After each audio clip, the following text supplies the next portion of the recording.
Hello bachchon, let's read the question. Statement 1 is given as order of the reaction can be 0, 1, 2, 3 and many more. And statement 2 says order of the reaction can never be a fraction.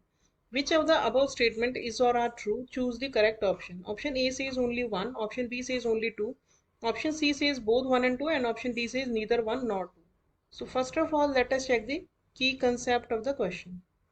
The key concept of this question is that order of reaction is the sum of the power to which the concentration terms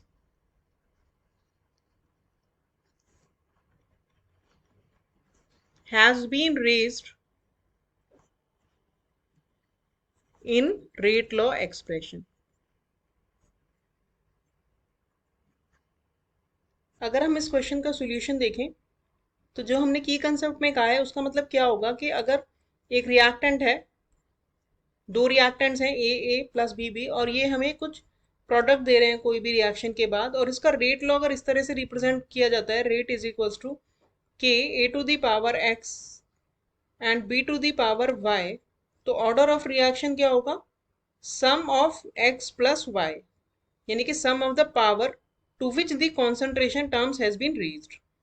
तो X plus Y जो होगा order of the reaction होगा। अब x और Y जो है वो ए और बी के इक्वल हो भी सकते हैं और नहीं भी हो सकते हैं। और ऑर्डर ऑफ रिएक्शन जो होता है वो 0, 1, 2, 3 एनी नंबर हो सकता है, एनी इंटीजर।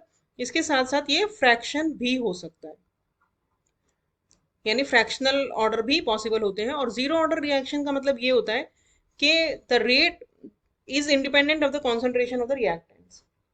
तो यानी कि हमारा स्टेटमेंट 1 तो करेक्ट है लेकिन स्टेटमेंट 2 रॉन्ग है, बिकॉज उसमें लिखा है order of the reaction can never be a fraction.